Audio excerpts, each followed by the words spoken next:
नमस्कार, आप देख रहे हैं के न्यूज इंडिया। मैं हूं आपके साथ गरिमा वाजपेयी। खबरों में आगे बढ़ेंगे उससे पहले एक नजर आज की सुर्खियों पर डालते हैं। प्रधानमंत्री नरेंद्र मोदी पहुंचे भारत मंडपम।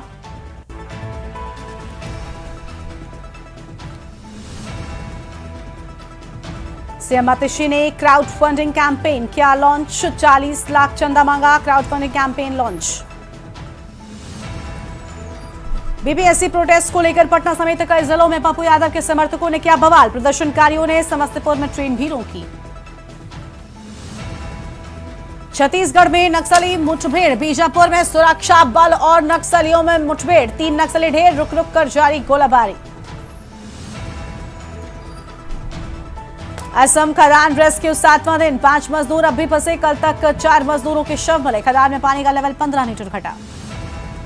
18 राज्यों में कोहरा। दिल्ली में 25 ट्रेनें फ्लाइट लेट। अयोध्या में पारा 4 डिग्री। एमपी के 8 शहरों में आंधी बारिश। राजस्थान में गिरे ओले। आप देख रहे हैं के न्यूज, खबरों का सारथी। और अब आगे बढ़ते हैं खबरों की ओर। हरदोई से खबर आपको बताते हैं, जो इंस्टाग्राम पर स्टेटस लगाकर छात्रों ने आत्महत्या कर ली। पेड़ में फंदा लगाकर इंस्टाग्राम पर छात्रों ने पहले स्टेटस लगाया और प्रेमिका ने धोखा दिया तो फांसी लगाकर छात्रों ने आत्महत्या कर ली। प्रेमिका की शादी तय होने से छात्र परेशान था। घटना की जानकारी मिलते ही परिवार में कोहराम मचा। माधोगंज कोतवाली के ग्राम सभा खुर्दा मदारपुर की ये पूरी घटना सामने आई है। बड़ी खबर आपको हम बता रहे हैं।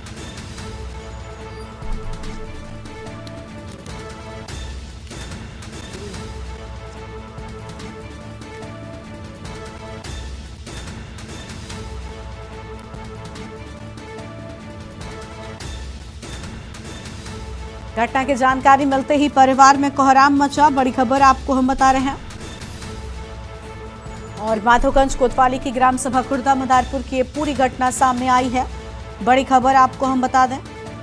हरदोई से खबर, इंस्टाग्राम पर स्टेटस लगाकर छात्रों ने आत्महत्या कर ली।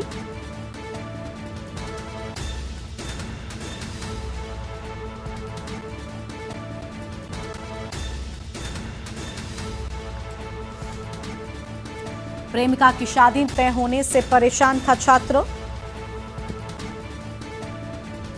प्रेमिका ने दिया धोखा तो फांसी लगाकर आत्महत्या कर ली।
और इसी खबर पर बातचीत के लिए हमारे साथ में हमारे संवाददाता अंबुज मिश्रा जुड़ चुके हैं। अंबुज, प्रेमिका ने धोखा दिया तो एक छात्र ने आत्महत्या कर ली और सबसे पहले उसने सोशल मीडिया प्लेटफॉर्म पर पोस्ट किया और उसके बाद आत्महत्या की। पूरी जानकारी क्या है इस मामले से जुड़ी आपके पास में?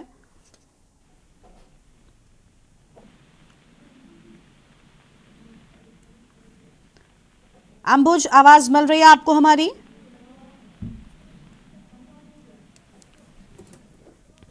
अंबुज तक आवाज नहीं पहुंच पा रही है। बड़ी खबर आपको हम बता दें, जहां पर प्रेमिका ने दिया धोखा तो फांसी लगाकर आत्महत्या की। बड़ी जानकारी आपको हम बता रहे हैं।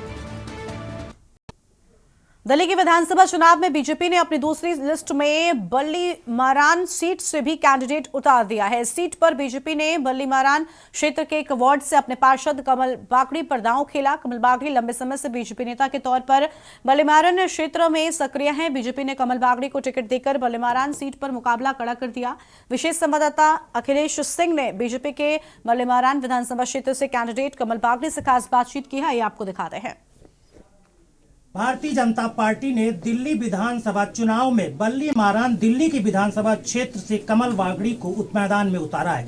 हमारे साथ बात करने के लिए इसमें साथ में कमल बागड़ी जी, बताइए, भारतीय जनता पार्टी ने आपको प्रत्याशी बनाया है, यहाँ पर आम आदमी पार्टी के विधायक पहले, कैसी आप टक्कर देखते हैं? भारतीय जनता पार्टी विकास के मुद्दों पर चुनाव लड़ती है। हमारे यहाँ पे 10 साल से राशन कार्ड नहीं बने, 10 साल से बुजुर्गों की पेंशन नहीं बनी। ये महिला सम्मान की बात करते हैं, पर पहले बुजुर्ग महिलाओं को तो 2100 रुपये पेंशन दें। शीश महल कहते थे हम कुछ नहीं लेंगे, आज देख रहे हो अपना बड़ा शीश महल इन्होंने बना रखा है। यमुना की सफाई पिछले 10 सालों में ये नहीं कर पाए। ये सिर्फ और सिर्फ झूठ की राजनीति करते हैं। आपने देखा होगा प्रधानमंत्री दिल्ली के अंदर लगभग 7,000 से ऊपर मकान गरीबों को दे चुके हैं, झुग्गी वालों का सम्मान कर चुके हैं। ये सिर्फ बेवकूफ़ बनाने की राजनीति कर रहे हैं, झूठ की राजनीति कर रहे हैं। अब जनता इनका चेहरा पड़ चुकी है, अब इनको दिल्ली से इनका निष्कासन होने वाला है। 10 साल से इस क्षेत्र में आम आदमी पार्टी के विधायक हैं, उसके बावजूद भी यहाँ क्या जो मूल समस्याएं हैं जिनको लेकर आप जनता के पास जाएंगे, वोट मांगेंगे, उनका समाधान का उनसे वादा करेंगे? सीवर, प्रत्येक गली के सीवर भरे, सड़कें टूटी हुई है, नलके से गंदा पानी आता है। यहाँ के गरीब जनता है, कोई 10,000, कोई 8,000, कोई 9,000, कोई 12,000 रुपये में नौकरी करता है, वो भी 2,000 का पानी खरीद के पी रहा है। हमारे पास भारतीय जनता पार्टी के कैंडिडेट बल्ली मारान से, जिनका कहना है बतौर पार्षद भारतीय जनता पार्टी उन्होंने जो यहाँ पर काम किया है उसी तर्ज पर भारतीय जनता पार्टी के कैंडिडेट तौर पर विधायकी का चुनाव जीतेंगे और उसी तर्ज पर आगे विकास कार्यों को ले जाएंगे। ये तो देखना होगा कि आगे कितना काम होता है। कैमरामैन मेघराज के साथ अखिलेश सिंह के न्यूज दिल्ली। और अगली खबर आपको हम भिंड से बताते हैं, जहां पर पेड़ काटने पर विवाद में गोलियां चल गईं। बेखौफ युवकों ने सरेआम लहराए तमंचे। बबूल का पेड़ काटने को लेकर दो पक्ष आपस में भिड़ गए। फायरिंग में बच्चों और महिलाओं में हड़कंप मचा, सुनाई देती रही चीख पुकार। कोई हताहत नहीं। फायरिंग के सोशल मीडिया पर वीडियो वायरल। फूफ थाना क्षेत्र के भदाकुर गांव का बताया जा रहा वीडियो। बड़ी जानकारी आपको हम बता रहे हैं। फायरिंग से बच्चों और महिलाओं में हड़कंप मचा।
और इसी खबर पर बातचीत के लिए हमारे साथ हमारे संवाददाता योगेश चौधरी जुड़ चुके हैं, उनका रुख कर लेते हैं।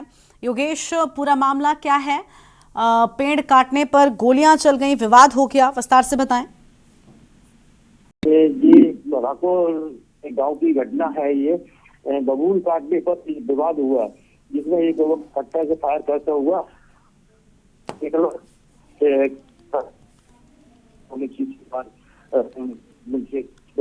लगे मिला। आपकी आवाज नहीं पहुंच रही है योगेश हम तक। शुक्रिया आपका हमारे साथ जुड़ने के लिए। बड़ी खबर आपको हम बता दें, जहां पर भिंड से खबर, पेड़ काटने पर विवाद में गोलियां चल गई। बड़ी खबर।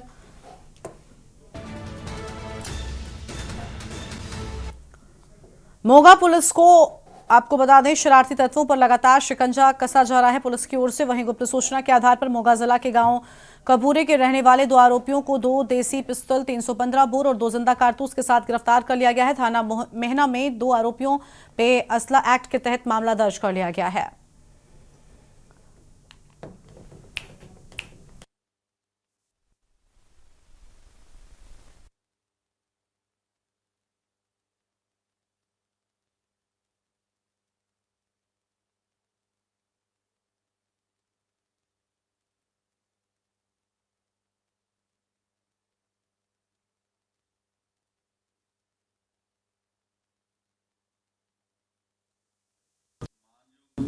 SSP ਸਾਹਿਬ ਮੋਗਾ ਸ਼੍ਰੀ ਅਜੇ ਗਾਂਧੀ IPS ਉਹਨਾਂ ਵੱਲੋਂ ਮਾੜੇ ਅਨਸਰਾਂ ਦੇ ਖਿਲਾਫ ਮੋਗਾ ਜ਼ਿਲ੍ਹੇ 'ਚ ਵਿੱਢੀ ਮੁਹਿੰਮ ਦੇ ਤਹਿਤ ਥਾਣਾ ਮਹਿਣਾ ਨੂੰ ਉਸ ਵੇਲੇ ਸਫਲਤਾ ਮਿਲੀ, ਜਦੋਂ ਇਹਨਾਂ ਦੇ SHO ਸ਼੍ਰੀ ਇਕਬਾਲ ਹੁਸੈਨ ਉਹਨਾਂ ਦੀ ਮੁਖਬਰ ਨੇ ਆ ਕੇ ਇਹਨਾਂ ਨੂੰ ਇਤਲਾਹ ਦਿੱਤੀ ਵੀ ਇੱਕ ਕਪੂਰਿਆਂ ਪਿੰਡ ਦੇ ਰਹਿਣ ਵਾਲੇ 2 ਵਿਅਕਤੀ ਉਹਨਾਂ ਕੋਲ ਦੇਸੀ ਕੱਟਾ ਆ। ਉਹ ਇਤਲਾਹ ਪੁਖਤਾ ਹੋਣ ਤੇ ਇਹਨਾਂ ਨੇ ਥਾਣਾ ਮਹਿਣਾ ਵਿਖੇ ਮੁਕੱਦਮਾ ਨੰਬਰ 4 ਅਧੀਨ ਧਾਰਾ 2554 ਦਰਜ ਕੀਤਾ। ਦਰਜ ਕਰਨ ਉਪਰੰਤ ਪੁਲਿਸ ਪਾਰਟੀ ਨੇ ਰੇਡ ਕੀਤਾ। ਰੇਡ ਕਰਨ ਤੇ ਕਪੂਰਿਆਂ ਦੀ ਤਕੋਨੀ ਦੇ ਉੱਤੇ ਇਹ ਦੋਨੋਂ ਵਿਅਕਤੀ ਭਿੰਦਰ ਸਿੰਘ ਭਿੰਦਾ ਤੇ ਸੁਰਿੰਦਰ ਸਿੰਘ ਕਿੰਦਾ, ਜਿਹੜੇ ਦੋਨੇ ਕਪੂਰਿਆਂ ਦੇ ਰਹਿਣ ਵਾਲੇ ਆ, ਇਹਨਾਂ ਕੋਲੋਂ 2 ਪਿਸਟਲ, ਦੇਸੀ ਕੱਟੇ 315 ਬੋਰ ਤੇ 2 ਜ਼ਿੰਦਾ ਕਾਰਤੂਸ ਇਹਨਾਂ ਕੋਲੋਂ ਬਰਾਮਦ ਹੋਏ ਤੇ ਬਰਾਮਦ ਕਰਕੇ ਇਹਨਾਂ ਨੂੰ ਅਰੈਸਟ ਕਰ ਲਿਆ ਤੇ ਅੱਜ ਇਹਨਾਂ ਨੂੰ ਮਾਨਯੋਗ ਅਦਾਲਤ ਵਿੱਚ ਪੇਸ਼ ਕਰਾਂਗੇ। ਪੇਸ਼ ਕਰਕੇ ਇਹਨਾਂ ਦਾ ਰਿਮਾਂਡ ਲੈ ਕੇ ਤੇ ਕਿੱਥੋਂ ਇਹਨਾਂ ਨੇ ਵੈਪਨ ਹਾਸਲ ਕੀਤੇ ਆ ਤੇ ਕਿਸ ਮਕਸਦ ਲਈ ਹਾਸਲ ਕੀਤੇ ਆ, ਉਹ ਰਿਮਾਂਡ ਦੌਰਾਨ ਇਹਨਾਂ ਤੋਂ ਸਾਰੀ ਪੁੱਛਗਿੱਛ ਕੀਤੀ। ਸਰ ਇਹਨਾਂ ਦਾ ਕੀ ਪਹਿਲਾ ਮੁਕੱਦਮਾ ਦਰਜ ਹੈਗਾ ਜੀ? ਨਹੀਂ, ਇਹਨਾਂ ਤੇ ਕੋਈ ਫਿਲਹਾਲ ਕੋਈ ਮੁਕੱਦਮਾ ਦਰਜ ਨਹੀਂ।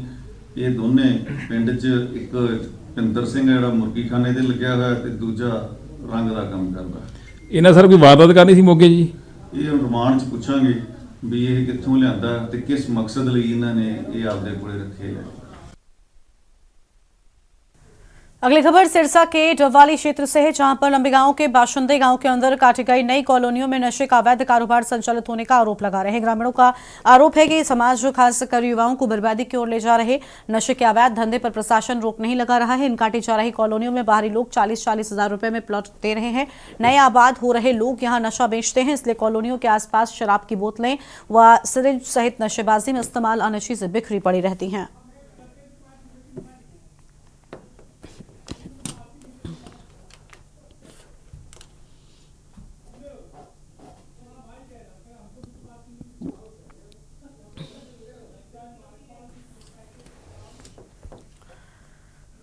उत्तराखंड में आगामी 23 जनवरी को नगर निकाय चुनाव को लेकर मतदान होना है। ऐसे में सत्ताधारी दल भाजपा और विपक्षी दल कांग्रेस के साथ ही अन्य छोटे बड़े दलों ने राजनीति बिछानी शुरू कर दी है और हर कोई अपनी अपनी जीत के दावे भी कर रहा है, लेकिन दिग्गज पार्टियों को कुछ जगह निर्दलीय प्रत्याशी कड़ी टक्कर देते हुए दिखाई दे रहे हैं।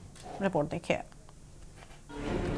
राजधानी देहरादून में लगते पचवादून की सेलाकुई नगर पंचायत भी उन्हीं निकायों में से एक है, जहां कांग्रेस ने पहले ही हथियार डालते हुए यहां के अध्यक्ष पद पर अपना कोई अधिकृत प्रत्याशी नहीं उतारा है। तो वहीं पिछड़ा वर्ग के लिए आरक्षित इस सीट पर सत्ताधारी दल भाजपा को छोड़कर अन्य किसी भी पार्टी ने यहां दाव नहीं खेला है। मगर यहां भाजपा के अधिकृत प्रत्याशी भगत सिंह राठौर के मुकाबले 4 निर्दलीय प्रत्याशी ताल ठोक रहे हैं, जिसमें से कुछ प्रत्याशी जहां भाजपा प्रत्याशी के चुनावी समीकरण समीकरण बिगाड़ते हुए नजर आ रहे हैं तो कुछ सीधे उन्हें टक्कर देते हुए भी नजर आ रहे हैं। हालांकि इससे उलट भाजपा प्रत्याशी भगत सिंह राठौर अपनी जीत को लेकर आश्वस्त नजर आ रहे हैं, जिससे चलते भाजपा दिग्गज नेता और क्षेत्रीय जनप्रतिनिधि भी उन्हें जिताने के लिए जनसंपर्क कर जनता से वोट की अपील करते हुए नजर आ रहे हैं। रोड शो क्या है? भारतीय जनता पार्टी का मैं प्रत्याशी हूँ और सेलाकुई जो है भारतीय जनता पार्टी बहुल क्षेत्र है। विगत चुनाव के क्या परिणाम रहे आपको तो पत्रकार बंधुओं सतपाल जी, आपको तो इस सेलाकुई की भौगोलिक परिस्थिति का, राजनीतिक परिस्थिति का भली भांति आप इससे परिचित हैं। क्या रहेगा चुनाव का जो परिणाम है किस वजह से दिख रहे हैं? भारतीय जनता पार्टी का प्रत्याशी तो विजयश्री मुझे मिलेगी। इस दृष्टिकोण से भारतीय जनता पार्टी की पूरी टीम माननीय विधायक जी के मार्गदर्शन में चुनाव प्रचार में लगी हुई है और हम विजयश्री को प्राप्त करेंगे। तमाम तरह के मुद्दे सामने आ रहे हैं, प्रमुख मुद्दे क्या रहेंगे? प्रमुख मुद्दे तो आप भली भांति वाकिफ हैं, कूड़ा घर का मुद्दा है। मैं वैधानिक दृष्टिकोण से, कानूनी कार्रवाई से इस कूड़ा घर को यहाँ से हटाने का प्रयास करूंगा और आशा नहीं पूर्ण विश्वास है मैं अपने जो मेरा उद्देश्य है इसको हटाने का उसमें कामयाब होऊंगा। राठौर जी, अवैध अतिक्रमण और भौगोलिक परिस्थितियां लगातार बदलती जा रही हैं क्षेत्र की, तो उसे लेकर सरकार भी गंभीर है। प्रतिनिधि बनते हैं आप, तो आपका क्या कदम रहेगा? मैं पूर्व में सेलाकुई का प्रधान रहा हूँ, तो यहाँ की जो परिस्थिति है, यहाँ की जो समस्याएं हैं, मैं उनसे भली भांति वाकिफ हूँ। अतिक्रमण मुद्दा है। आपने जैसे स्वयं कहा कि यहाँ पे जो प्रमुख विपक्षी दल है कांग्रेस, उसका कोई प्रत्याशी मैदान में नहीं है, तो ये स्पष्ट करता है कि भारतीय जनता पार्टी के सामने कोई भी पार्टी का कोई भी व्यक्ति दूर दूर तक कहीं नहीं टिकता है, क्योंकि भारतीय जनता पार्टी का जो व्यक्ति है, भारतीय जनता पार्टी की जो विचारधारा है और भारतीय जनता पार्टी का जो काम करने का तरीका है और जो भारतीय जनता पार्टी ने प्रत्याशी दिए हैं वो जमीन से जुड़े हैं, जमीन से लोगों के सरोकारों से जुड़े हैं और निश्चित रूप से जनता उन पर भरोसा करेगी और भारतीय जनता पार्टी के जो हमारे प्रत्याशी हैं भगत सिंह राठौर जी, वो भारी बहुमत से यहाँ से जीत के जाएंगे। निकाय चुनाव प्रथम बार देखा जा रहा है कि उत्तर प्रदेश के मुख्यमंत्री तक उत्तराखंड के स्टार प्रचारक बनाया गया है, तो क्या कहीं निकाय चुनाव में कहीं भाजपा को डर है हार का? ये तो आपका सोचना। आप तो केदारनाथ भी कह रहे थे कि वहाँ पे देखिए भारतीय जनता पार्टी का जो कार्यकर्ता है वो मंत्री बाद में है, मुख्यमंत्री बाद में, पहले पार्टी का कार्यकर्ता है। और योगी आदित्यनाथ जी का, क्योंकि वो वहाँ के मुख्यमंत्री बाद में, उत्तराखंड के हमारे वो पहले हैं, तो निश्चित रूप से कहीं ना कहीं उनका प्रभाव भी है और उनको इसलिए पार्टी ने यहाँ पे, वो एक नेता है भाई, यहाँ के भी नेता है, वहाँ के तो है, देश के नेता हैं, तो उनको यहाँ पे इसलिए उतारा है।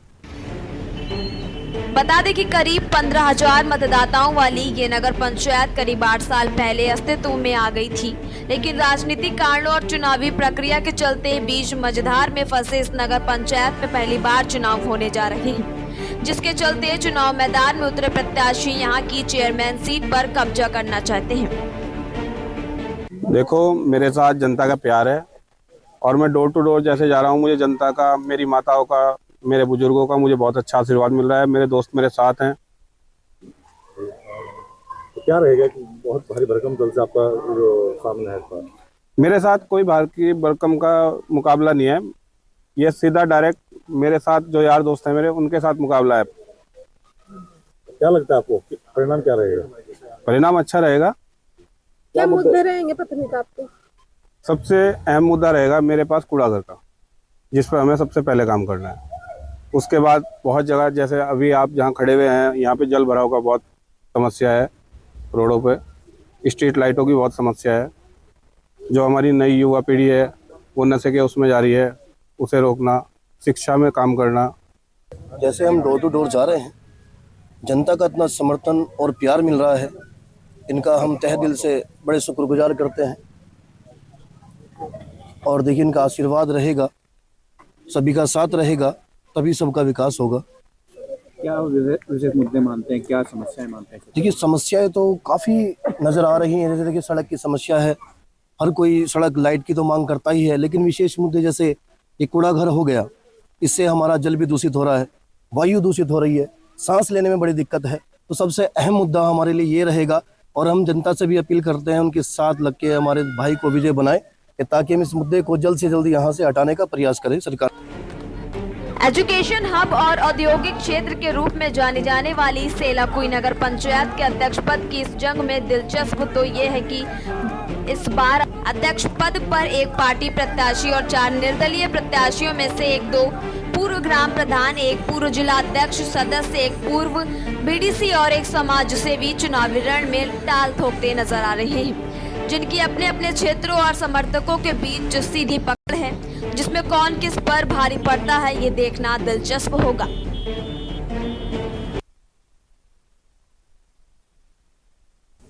मौसम विज्ञान की चेतावनी सटीक साबित हो रही है। सरोवर नगरी नैनीताल में सर्द मौसम के बाद देर रात ऊंची पहाड़ियों सहित नगरीय क्षेत्र सहित कई जगहों पर हिमपात हुआ। मौसम विभाग ने ऊंचाई वाले क्षेत्रों में हिमपात होने की संभावना व्यक्त की है। नैनीताल सहित आसपास के क्षेत्रों में देर रात मौसम ने करवट बदली और हिमकण गिरने लगे, जबकि ऊंचाई वाले क्षेत्र और हिमालय दर्शन, केलवरी सहित नैना पीक में हुई बर्फबारी से चोटियां बर्फ से सफेद हो गई हैं। देर रात हुई बर्फबारी के चलते भीषण ठंड के बावजूद लोग बर्फबारी का आनंद लेते हुए नजर आए हैं। पर्यटकों में खासी खुशी इस बर्फबारी को लेकर देखने को मिली है।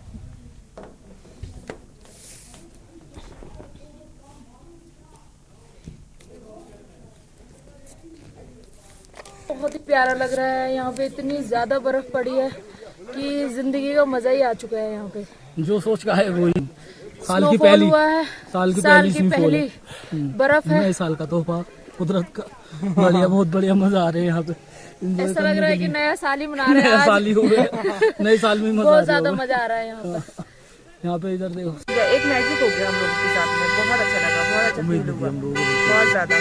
नैनीताल में पहली बार फर्स्ट बार देखी है और मैंने तो फर्स्ट टाइम ही देखी है बर्फ। ये मेरे हस्बैंड, इन्होंने फर्स्ट बार देखी है बर्फ। मैंने बहुत बार देख चुकी है बर्फ को, नैनीताल में फर्स्ट बार देखी है बस। मौसम विभाग की भविष्यवाणी एक बार फिर से सही साबित हुई है, जिसके चलते प्रदेश में जगह जगह पर मौसम का मिजाज बदला हुआ है। बदले हुए मौसम ने लोगों को एक बार फिर से ठिठुरने पर मजबूर कर दिया है। ऐसा ही कुछ हाल पचवदून क्षेत्र में देखने को मिला, जहां मैदानी इलाकों में देर रात से रुक रुक कर बरसात होने से जनजीवन अस्त व्यस्त नजर आया है। कई इलाकों में बर्फबारी भी देखने को मिली है। पर्यटकों में आवाजाही देखने को मिली और पर्यटक काफी खुश नजर आए हैं।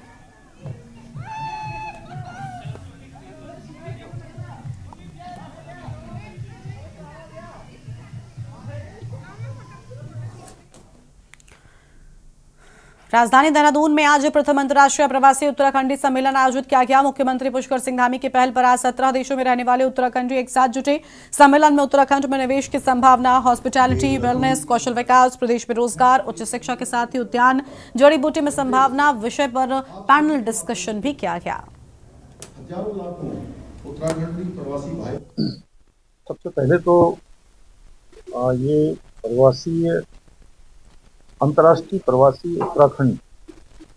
उत्तराखंडी सम्मेलन में आयोजित किया है और ये निश्चित रूप से जो हमारे प्रवासी उत्तराखंडी हैं आज दुनिया के विभिन्न देशों में रहते हैं और उन्होंने अपना एक बहुत बड़ा मुकाम हासिल किया है, अपना स्थान बनाया है, अपनी पहचान बनाई है।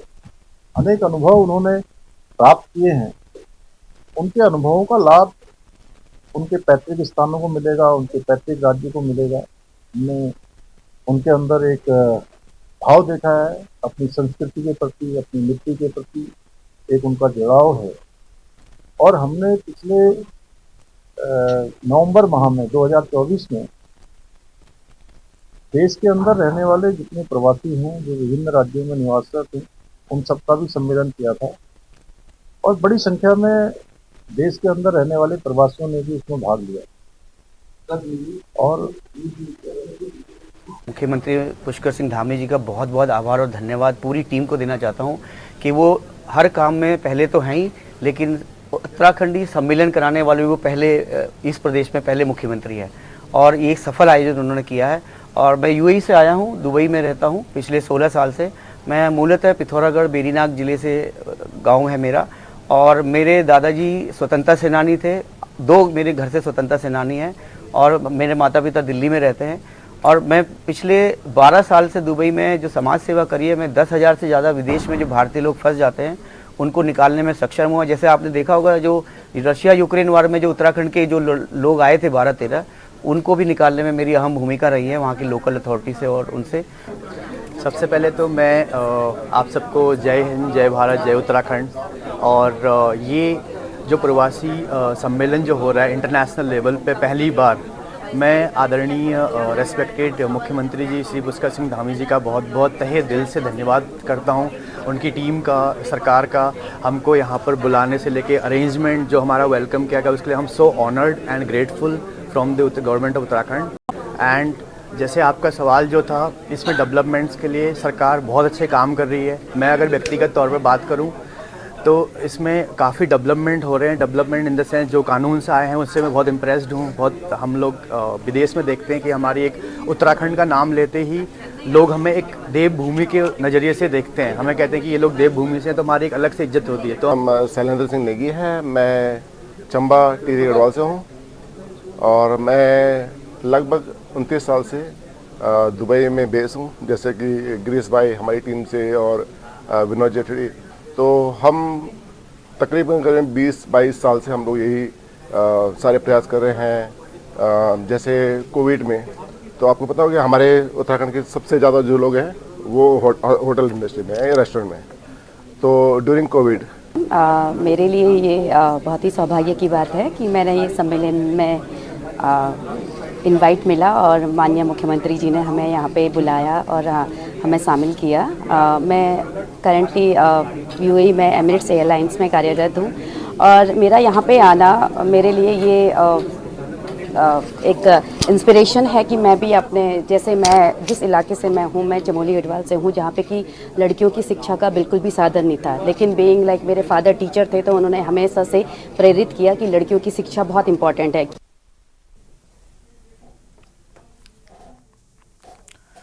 और रायबरेली से खबर, महाकुंभ को लेकर जिला प्रशासन अलर्ट है। नगर पालिका द्वारा श्रद्धालुओं के लिए सेल्फी पॉइंट बनाए गए। अलग अलग स्थानों पर लगवाई सेल्फी पॉइंट और जागरूकता के तौर पर सेल्फी पॉइंट्स लगाए जाने की बात सामने आई है। महाकुंभ में होने वाले स्नान के सेल्फी पॉइंट्स में तिथियां, पीएम सीएम की लगी तस्वीर, सेल्फी पॉइंट बनी आकर्षण का केंद्र। एओ नगर पालिका ने महाकुंभ को लेकर जानकारी दी है। बड़ी खबर आपको हम बता रहे हैं।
बारह वर्ष बाद प्रयागराज में होने वाले महाकुंभ को लेकर के रायबरेली जिला प्रशासन पूरी अलर्ट मोड पे दिखाई दे रहा। वहीं रायबरेली बॉर्डर में आने के बाद से ही लगातार जो दर्शनार्थी हैं, श्रद्धालु हैं, उनके लिए सेल्फी पॉइंट व स्वागत द्वार बनाए गए हैं। इस समय मौजूद है रायबरेली जिले के सारस चौराहे पे, जहां पे आप देख सकते हैं सेल्फी पॉइंट बनाया गया है, जहां पे बाकायदा रायबरेली का लोगो, अपनी रायबरेली, रमणी रायबरेली सहित स्नान पर्व जो पौष पूर्णिमा, मकर संक्रांति, मौनी अमावस्या, बसंत पंचमी, माघ पूर्णिमा, शिवरात्रि सहित जो 5 स्नान होने हैं, उसको लेकर के बाकायदा यहाँ पे दर्शाया गया। साथ ही महाकुंभ का जो लोगो है उसको भी लगाया गया है। वहीं दूसरी तरफ सेल्फी पॉइंट के तहत प्रधानमंत्री नरेंद्र मोदी व मुख्यमंत्री योगी आदित्यनाथ की तस्वीर लगाई गई है, ताकि जो भी श्रद्धालु आए वो सेल्फी ले सकते हैं। और महाकुंभ को लेकर के बढ़ावा रायबरेली प्रशासन की ओर से दिया जा रहा है। हमारे साथ बातचीत करने के लिए नगर पालिका के जो अभिशासी अधिकारी हैं स्वर्ण सिंह, इनसे हम जानेंगे कि आखिर रायबरेली में कितनी जगह सेल्फी पॉइंट बनाए गई हैं और क्या दर्शाया गया। सर, देखा जाए तो कल से माघ जो है कुंभ मेले की शुरुआत होनी है। रायबरेली में कितनी जगह सेल्फी पॉइंट बनाए गए और जो श्रद्धालु आए उनके लिए क्या व्यवस्थाएं की गई है? महाकुंभ को लेकर शासन और प्रशासन द्वारा दिए गए निर्देशों के क्रम में सबसे पहले शहर का जो एंट्री पॉइंट है वहाँ पे एक स्वागत द्वार बनवाया गया है। इसके साथ ही सारस चौराहे पे स्वागत कक्ष का निर्माण किया गया है। इसके अलावा शहर में 3 जगहों पे जो सुएस रेस्टोरेंट के पास, सारस चौराहे के पास और मुंशीगंज में सेल्फी पॉइंट बनवाया गया है। इस सेल्फी पॉइंट में जहाँ रायबरेली की स्थानिकता को दिखलाते हुए रमणी रायबरेली का लोगो है, और वहीं दूसरी तरफ जो है महाकुंभ के जो बड़े पद्म स्नान है उनके बारे में जानकारी दी गई है। और इस सेल्फी पॉइंट को लेके लोगों में बहुत उत्साह है, लोग आके यहाँ पे अपनी सेल्फी ले रहे हैं। सर देखा जाए तो इस भीषण ठंड की शुरुआत है, तो इसको लेकर के नगर पालिका टीम की तरफ से अलाव या रैन बसेरे की क्या व्यवस्थाएं की गई? भीषण ठंड को देखते हुए यहाँ पे इसी मुख्य मार्ग पे एक तो होल्डिंग स्टेशन बनाया गया है, साथ ही एक मुंशीगंज में एक हम लोग का रैन बसेरा है, तथा इस मुख्य मार्ग पे जितने भी चौराहे या मुख्य जगह हैं वहाँ पे लगातार अलाव की व्यवस्था की गई है। तो ये हमारे साथ बातचीत करने के लिए ईओ स्वर्ण सिंह थे, जिन्होंने बताया कि स्वागत द्वार बनाया गया, सेल्फी पॉइंट बनाए गए हैं ताकि जो भी श्रद्धालु आएंगे उनका अट्रैक्शन इस ओर बढ़ेगा, और काफ़ी एक देखा जाए तो श्रद्धालु के लिए अच्छी व्यवस्थाएं यहाँ पे की जा रही हैं। केशवानंद शुक्ला, के न्यूज़, रायबरेली। इस बुलेटिन में इतना ही। आप देखते रहिए के न्यूज़ इंडिया। नमस्कार। आप देख रहे हैं के न्यूज़, खबरों का सार।